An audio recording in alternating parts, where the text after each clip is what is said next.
বসে কি বৈঠক হচ্ছে, কারা তার পিছনে আছেন, সমস্ত খবর আমরা রাখি। যে সরকার যারা ৭৬টা দিন ধরে সরকারের বিরুদ্ধে লড়াই করে যেতে পারে, তাদের এইটুকু সব জায়গাতেই আছে। আপনারা কলকাতা নাড়তে থাকুন, কোনো অসুবিধা নেই। এই আন্দোলনের ক্ষতি করার ক্ষমতা কারণ সরকার পারেনি, তো কোনো ব্যক্তিত্ব বাদ দিন। এই আন্দোলন ব্যক্তি অনেক উঠে উঠে চলে গেছে। কারণ সাধারণ কর্মচারী শিক্ষককে প্রক্রিয়া আপনারা আসবেন ভবিষ্যতে আপনাদের সামনে ফেসবুকে ওই হিন্দু মহাসভার হলের জন্য কত টাকা বিল পে করা হয়েছে তার রসিদ, বিড়লা মন্দিরে থাকার রসিদ, ওইদিকে বুদ্ধ মন্দিরে থাকার রসিদ আমরা পেশ করেছি। এবং তার সাথে এমপি হোস্টেলের এমপি হোস্টেল এমপি ক্লাবে থাকার যে রসিদ সেটা পাশাপাশি দিয়ে দেওয়া হবে। মানে আমরা হিন্দু, বৌদ্ধ, মুসলিম সব একসাথে। ভাস্কর্যের দিল্লি যাত্রাতে প্রাপ্তি একটাই যে আমি নিজে কনফিউজ হয়ে গেছি কোন ধর্ম। আমি বৌদ্ধ মন্দিরেও দেখেছি, আবার হিন্দু মানে ইয়েতে ওই বিড়লা মন্দিরেও গেছি, আবার হিন্দু মহাসভাও দেখেছি। যারা নিজেকে ওই সংকীর্ণতার মধ্যে বেঁধে রাখেন, জেনে রাখুন যে আপনাদের দ্বারা কোনো মহৎ কাজ হওয়া সম্ভব নয়। যে লড়াইটা আমরা লড়ছি সেই কাজ তো সম্ভব নয়। আপনারা আপনাদের সংকীর্ণতা নিয়ে থাকুন, আমরা বলছ ইতিহাসটাকে প্রতিষ্ঠিত করার চেষ্টা করি। গতকালকে আমাদের কৃষ্ণনগরের এক ভাই গিয়েছিলেন একটা বিবেকানন্দের মূর্তি নিয়ে, আমাকে দিয়ে করে বলেছিলেন যে দাদা এটা আপনাকে দিয়ে গেলাম, আপনি যদি কোথাও যান তাহলে সেটা দিয়ে আসবেন। আমরা স্মৃতিরানীর হাতে দিয়ে এসেছি, এটাই বলে এসেছি যে আমাদের পক্ষ থেকে এটা আমরা দিয়ে গেলাম। বাঙালি জাতি বলতে যে প্রতিবাদের সত্তাটা বোঝায়, তার যিনি প্রধানতম মুখ তিনি স্বামী বিবেকানন্দ। যদিও স্বামী বিবেকানন্দকে আমরা বাঙালির মধ্যে সীমাবদ্ধ করিনি, তিনি ভারতবর্ষে। কারণ রবীন্দ্রনাথ বলেছিলেন যদি ভারতবর্ষকে জানতে চাও তাহলে তোমাকে স্বামী বিবেকানন্দকে করতে হবে।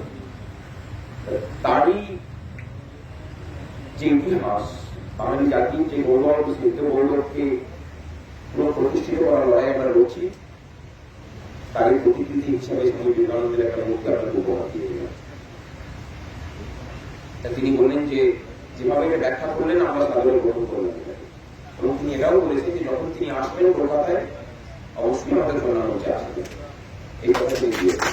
এবং তিনি এটাও বলেছেন যে আমি যে শুধু কথার কথা বলছি না, আপনাদের যে রেগুলেশন কপি, সেই রেগুলেশন কপি আমরা কিন্তু অবশ্যই অর্থমন্ত্রীর কাছে পৌঁছে দেবো। এবং আপনারা যখন আসবেন এখানে, অর্থমন্ত্রী যদি থাকেন তিনি যারা সরাসরি আপনাদের সাথে দেখা করতে পারেন সে ব্যবস্থা আমরা করতে পারি। আমরা এই রাজ্যের সরকারকেও তো বলেছি যে আমাদের সাথে আলোচনায় বসুন। দুর্ভাগ্যের বিষয় যে কলকাতা হাইকোর্টকে এটার মাঝখানে এসে দাঁড়িয়ে বলতে হয় যে সরকারের সাথে আপনারা যদি সরকারের সাথে বসতে চান, সরকারকে বলছে যে তাদের সাথে বসে পড়ে সমস্যার সমাধান করছেন না কেন। একটা গণতন্ত্রের কতটা লজ্জা হলে পরে সরকার তার কর্মচারীদের সাথে বসার জন্য সরকারি কর্মচারীদের কোর্টের মুখাপেক্ষি হয়ে থাকতে হবে। যাই হোক, যে উদ্দেশ্যে আমরা গিয়েছিলাম সেটা সফল। আমরা আমাদের প্রতিনিধি দলের নাম পাঠিয়ে দিয়েছি রাজ্য সরকারের কাছে। রাজ্য সরকার কবে আমাদেরকে ডেকে পাঠান সেটার অপেক্ষায় আছি। গেলে পরে আমরা আমাদের যে ৩ দফার বঞ্চনা, সেই বঞ্চনা নিয়েই কথা বলব। যে ৩টে দাবি নিয়ে আমরা কথা বলছি, সেই ৩টে দাবি নিয়েই কথা বলব। এবং তার সাথে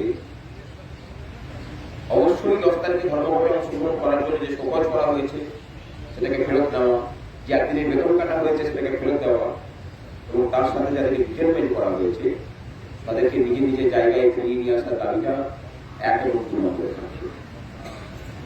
আমাদের হয়ে সাথে কাঁধে কাঁধ মিলিয়ে লড়তে গিয়ে যারা শাস্তির খাড়ার মাথা পেতে নিলেন